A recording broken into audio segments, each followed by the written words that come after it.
Hi friends, welcome to சமையல் and vlog. எல்லோரும் நல்லா இருக்க வேணுமென்று கடவுளை வேண்டிக் கொண்டு வீடியோக்குள்ளே வாங்க. இன்றைக்கு என்னோட இந்த வருஷத்தோட கடைசி அறுவடையை தான் நான் காட்ட போகிறேன். அப்படியே வெளியால் வியூவை பாருங்க. மரங்கள் எல்லாம் நல்லா பழுத்து வந்துட்டு இனி எல்லா இலைகளும் கொட்டு போடுற சீசன் தான். இங்கே ஒவ்வொரு சீசனுமே பார்க்க வடிவாக இருக்கும். இந்த சீசனில் வடிவாக மஞ்சள் ரெட்டாக பழுத்து இலைகள் எல்லாம் கொட்டப்படும். விண்டர் சீசனுக்கு இலைகள் எதுவுமே இருக்காது. கிறிஸ்மஸ் ட்ரீயில் மட்டும் எதுவுமே நடக்காது, மட்டும் பச்சை பசையிலன்று இருக்கும். மற்றது எல்லாமே பழுத்து இதாக போயிடும். இனி துளுக்குற டைமில் இனி நெக்ஸ்ட் இயர் மேய்க்கு பிறகு துளுக்கும். அந்த டைம் ஒரு வடிவாக இருக்கும். இப்போ எந்த பெல்கனி கார்டனோட நிலைமை இப்படித்தான் கிடக்குது.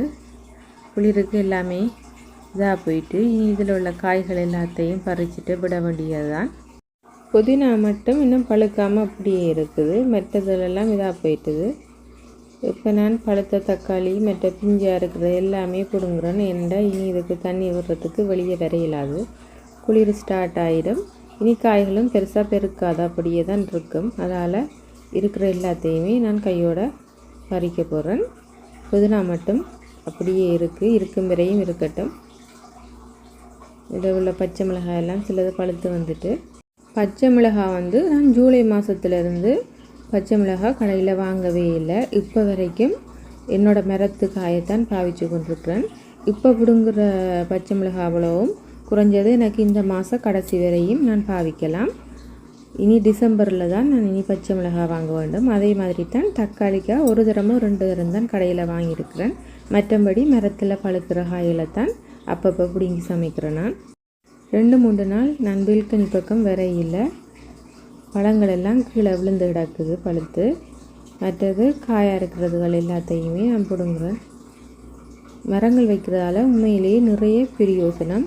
நீங்கள் உங்களுக்கு ஒரு சின்ன இடம் இருந்தாலும் பரவாயில்ல, பச்சை மிளகாய் தக்காளி எல்லாம் நிறைய பயன் தரும். மற்றது மனசுக்கும் ஒரு ரிலாக்ஸிங். இதால் எவ்வளவு இது இருந்தாலும் இந்த மரங்களில் காய் பூக்கள் வர்ற நேரம் பார்க்குற நேரம் சரியான ஒரு ரிலீஃபாக இருக்கும். எல்லாருமே உங்களால் முடிஞ்ச மரக்கண்டுகளை நாட்டி பலன் பெறுங்க. இப்போயும் சரியான புளியை நான் சக்கட்டை போட்டுட்டு தான் பச்சை மிளகாயெல்லாம் பிடுங்கி கொண்டிருக்கிறேன். இந்த மிளகாய் கண்ணில் இன்னும் நிறைய பூவும் பிஞ்சுமாக இருக்குது. இனி இதெல்லாம் சரி வராது. இங்கே பார்க்கவே கவலையாக கிடக்கு. நிறைய பிஞ்சு பூ இருக்குது. ஓரளவு பிடுங்கக்கூடியதில் பிடுங்கி எடுத்துருக்கிறேன். இனி ஆக சின்ன இருக்கிறதெல்லாம் பிடுங்க இயலாது, அப்படியே விட வேண்டியது தான். பாவக்காய் மரத்துலேயும் பாவக்காய் ஒரு பாவக்காய் பழுத்த மாதிரி போயிட்டு, ஆனால் இது இன்னும் பெருத்தது பத்தாது. ஆனால் இனி இது பெருக்காது, குளிர்பட்டபடிவாக இதே அளவில் தான் இருக்குது. அதையும் கையோட பிடுங்கி எடுத்துட்டேன். 3 பாவக்காய் இந்த சைனீஸ் பாவக்காய் கிடந்தது, அதையும் பிடுங்கி எடுத்தேன் நான். இந்த மரத்துலேயும் கொஞ்சம் தக்காளிக்காய் கிடக்கு, அதையும் பிடுங்கி எடுக்கிறேன். இங்கால பக்கம் இருந்ததெல்லாம் பிடுங்கி எடுத்துட்டேன். இனி அங்கால பக்கம் இருக்கிறதுல இது யாழ்ப்பாணத்து பாவக்காய். இது எங்களோட தங்கச்சி சீட்ஸ் அனுப்பி அந்த சீட்ஸ் போட்ட காய் தான் இது. அப்படியே இதில் க்ரீன் பெப்பரும் இருக்குது, அதையும் பிடுங்கி எடுக்கிறேன். க்ரீன் பெப்பர் எல்லாம் இன்னும் பெருக்கும், ஆனால் குளிர்பட்ட வடிவாக அவ்வளவுதான். அதால் நான் பெருசாக இருக்கிறதில் பிடுங்கி எடுத்தேன். பிஞ்சாக இருக்கிறதில் ஒன்றும் செய்யலாது, அப்படியே விட்டுட்டேன். அவ்வளவுதான் இந்த வருஷத்தோட காய்கள். புதினா மட்டும் வடிவாக இருக்குது. இந்த பச்சை மிளகாயிலையும் கொஞ்சம் காய் கிடந்தது, அதையும் பிடுங்கி எடுத்தேன். இதுலேயும் நிறைய பிஞ்சுகள் இருக்குது. அப்படியே பாருங்க, இதில் ஜூம் பண்ணி காட்டுறேன். ரெயின் போடுறது யாருக்கெல்லாம் தெரியுது. இப்போ மழை பெஞ்சு கொண்டிருக்கு. நல்ல வடிவான ஒரு கிளைமேட். இதுதான் இந்த நாட்டோட காபேஜ் எடுக்கிற வண்டி.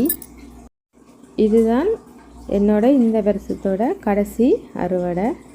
சைனீஸ் பாவக்காய் 3, ஒரு யாழ்ப்பாணத்து பாவக்காயும் இருக்குது. மற்றது தக்காளிக்காய், தக்காளி பழம், 2 வகையான பச்சை மிளகாய் இருக்குது. காரம் கூடியது ஒன்றும் இருக்குது, மற்ற காரம் குறைவானது ஒன்று இருக்குது. இது க்ரீன் பெப்பர். இது வரைக்கும் என்னோடய வீடியோவை பொறுமையாக பார்த்து எனக்கு கமெண்ட்ஸ் பண்ணி ஆதரவு தர அனைத்து நல்ல உள்ளங்களுக்கும் ரொம்ப ரொம்ப நன்றிகள். இன்றைக்கு தான் என்னோடய வீடியோ ஃபஸ்ட் டைம் பார்க்குறீங்கன்னு சொன்னால் மறக்காமல் என்னோடய சேனலை சப்ஸ்கிரைப் பண்ணுங்கள். இன்னும் ஒரு இன்ட்ரெஸ்டான வீடியோவில் நான் உங்களை சந்திக்கிறேன். அது வரைக்கும் பாய்.